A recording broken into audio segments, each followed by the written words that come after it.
Well, hello, everybody. I'm lucky today to have Robert Phang with me. Robert Phang is a world-renowned Qigong master, healer, and author of The Master Key, Qigong Secrets for Vitality, Love, and Wisdom, the book, and also the Master Key DVD CD companion series. Robert was born and raised in Hunan, China. At age 8, he began an intensive apprenticeship under the close guidance of the legendary monk Xiao Yao, an enlightened master known for his profound healing ability and martial arts skill. At age 15, Robert performed a 100-day water fast in a small dark room at a secluded monastery in the remote mountains of Hunan province. He underwent a radical spiritual transformation and awakened amazing healing powers. Master Xiao Yao encouraged Robert to develop his healing skills by studying with other Chinese masters. He pursued his training quietly while attending a university in Changsha, where he majored in English literature. When he was 29 years old, he began to teach publicly, and within 5 years, he had trained over 150,000 students all over China. In 1997, Robert was invited to relocate to Australia, and 7 years later, he moved to New York City.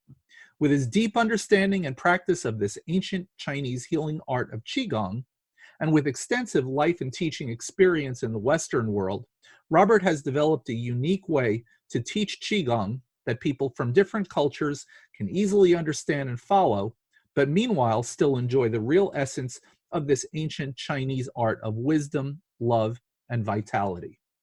So welcome, Robert. I'm glad to have you at the show today. And I should tell everybody that I know you beyond the podcast. I've taken lots of workshops with you and courses over the years, and it's such an honor to have you here with me. And I'm hoping that you can share with us today a little bit of your backstory, a little bit about your life experience, and anything that our listeners can take away from that to use in their lives. Welcome. Okay, thank you, Bob. Happy to hear your voice and have a little chat just now before we start. It's been a while, right? I thank you for the introduction. Actually, covered quite a big range about my start and until now, actually. And for me, myself, I met my master when I was 8 years old. Yeah, at that time I was quite sick, actually. I still don't know what that sickness is, because I was young and I don't know that medical term. The symptom was that I had severe chest pain when I'm moving, especially if I'm running or jumping. Yeah. So as a little boy, you can't help doing all these activities. So the pain is always bothering me. And sometimes I can get fainted from that pain. So my mother brought me to the doctor, and the doctor, one prescription after another, but the thing is just getting worse. So in the end, the doctor told my mother and gave me the best prescription. You know what that is? What that is? He said, well, you son should quit school and stay at home rest. I said, whoa, that's beautiful. As a little boy at that time, you hated school. So I thought that was the best things. It turned out actually just after 1 or 2 days, I find it was such a wrong one because, the other time when everybody was at home, you feel like paradise because you have all your neighbors, your playmates together, and you feel wonderful. But when it is school time or work hours, it is like ghost areas. Nobody was there, only me staying at home. It is boring. Yeah, I was bored to death. So after only the second day, I couldn't stay at home anymore. I just sneaked out. Yeah. Then not too far from my home, just a few minutes walking, there's a resort hotel. Yeah, resort hotel, surrounded by wall. So before ordinary time, I have to go through the gates. Then normally the gatekeeper was not so friendly. Yeah, if the adults was bringing us in, it's okay. But as a little boy or girl, they stop you. So sometimes we climb over the wall. But before it was just with all the other mates. This was the first time. Yeah, I was so bored. I climbed over the wall, jumped into the campus. Very painful. I couldn't care that. Yeah, just wandering around. Then I went to a red bricks building, and it is a boiler room. Yeah, actually, it's a boiler room because this boiler room is to supply all that steam and hot water for all the guest room because it's the hotel, and also steam for the dining for the kitchen to steam the rice and the steamed bread. Yeah. So I went to the boiler room. I peeked through the door, yeah, and saw a middle-aged man was shoveling the coal. Yeah. And then, of course, he noticed me and turned around and greeted me. Then we began to know each other. Yeah. And this man was my first master. Yeah. At that time, he was a boiler room attendant, like a hermit. Actually, nobody knew. He is like amazing, powerful martial artist. He can like disable a fierce animal by just his bare hand. And also he's a legendary healer. Yeah. Nobody knew he was a senior monk deep in the mountain in that monastery. Yeah. Because at that time it's 1972. It's the peak time of Cultural Revolution.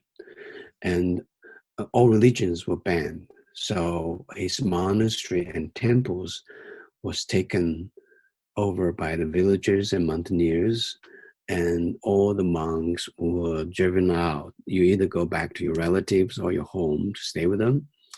But my master, he was an orphan. He grew up there, so he has no family. Then he wandered along the river, leave the mountains along the river, and then he found a job in my hometown, a very low pay, humble job as a boiler room attendant.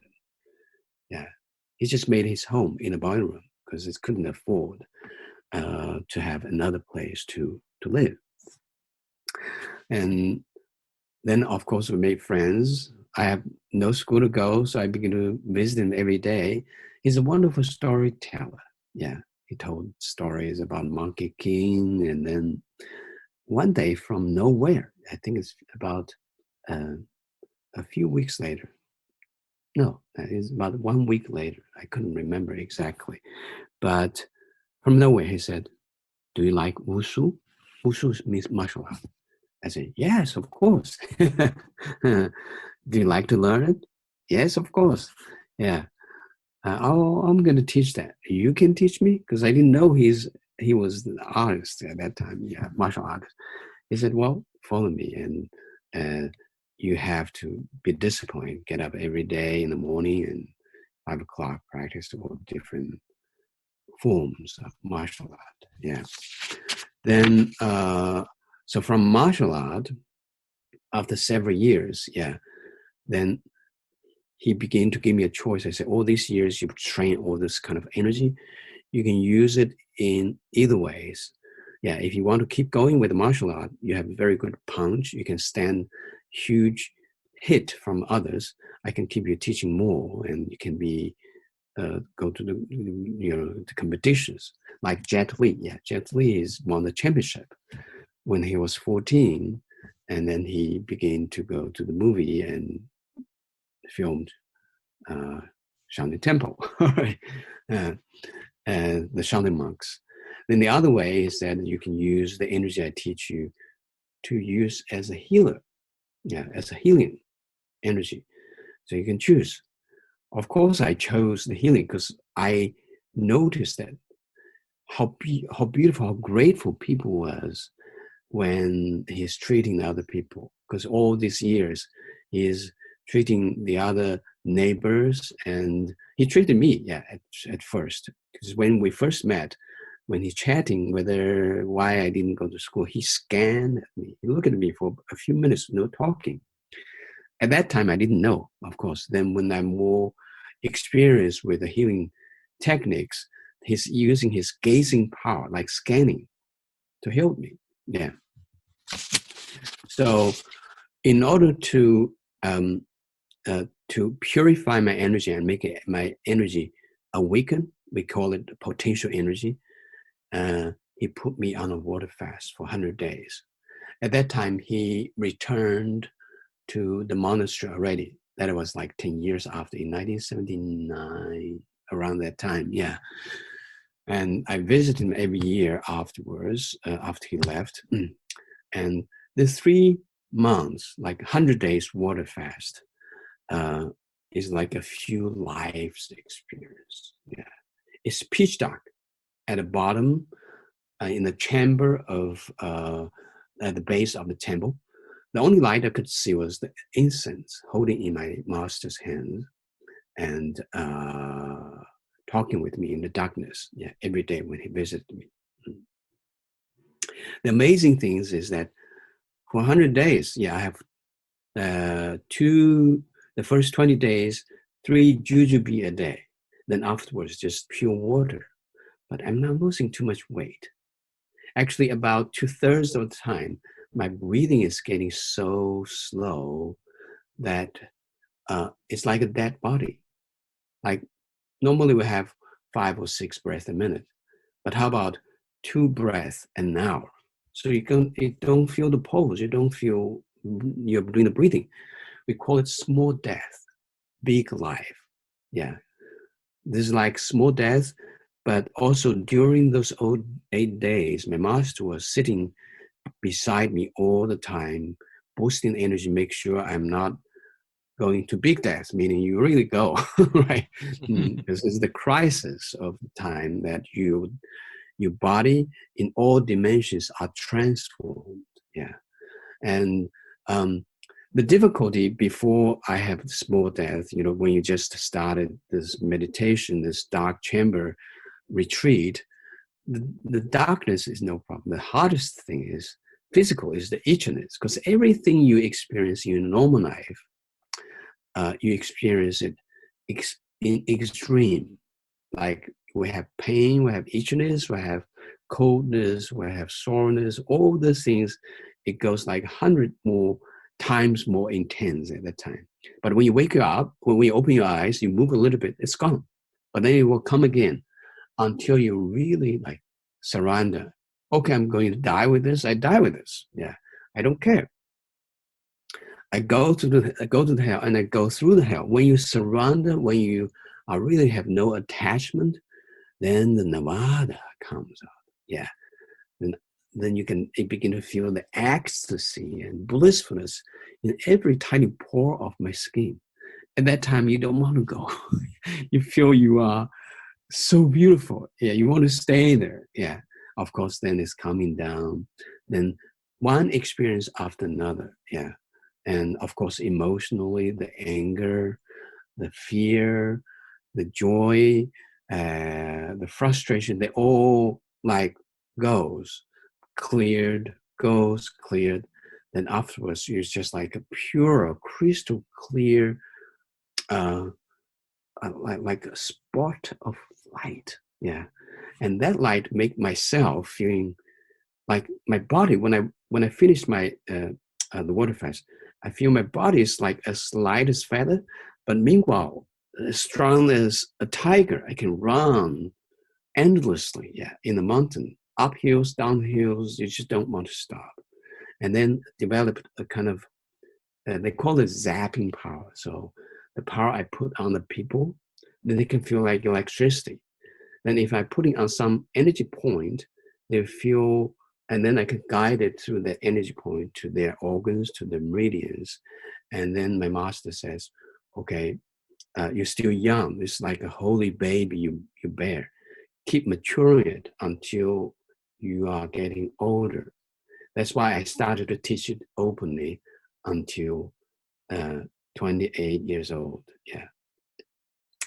All right. So that's briefly my story about this, and we'll talk more later. Yeah. So before we close our first session, Robert, I just wanted to ask you, from your experiences, what was the takeaway in terms of how it Sorry. changed you and how you perceive your world. I'm sorry. Just now it's interrupted. Say it again. Yeah, sure. So what's the takeaway from that experience, that 100-day water fast?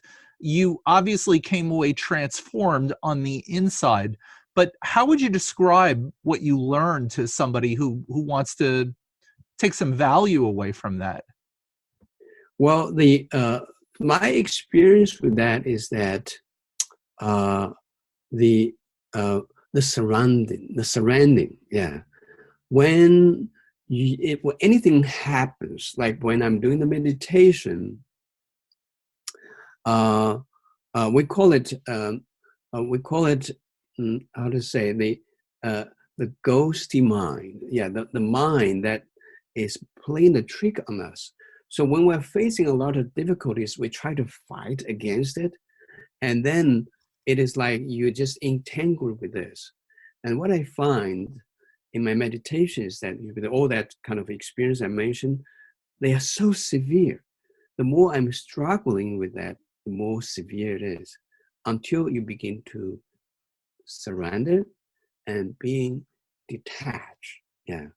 When you detach with all this struggling, then the door opens. Beautiful door, that like heaven door opens. Yeah. And that teaches me in my in my life also. Like uh yeah, my friends also, the common. So he said, you like a, a fish swimming in the water. And my sign is Pisces. That's very typical of my character. Like you easy flow. When things are coming, instead of try to fight against it, you wrap and embrace it as part of you. Then it will be transformed as a very smooth way of doing things. Then you find the things are, the whole universal energy are your neighbors to support you. They help you to blend into this flow of energy instead of fighting energy. Yeah. So that's what I find is very helpful. That's wonderful, Robert. And I would like to say that those of us who are fortunate enough to know you have benefited from that amazing experience of transformation as well, just by being around you. So thank you so much. Thank you, everybody, for listening. I hope you'll tune in the next time, where we're going to learn a lot more from Robert Phang. Thank you, Robert. Thank you, Bob.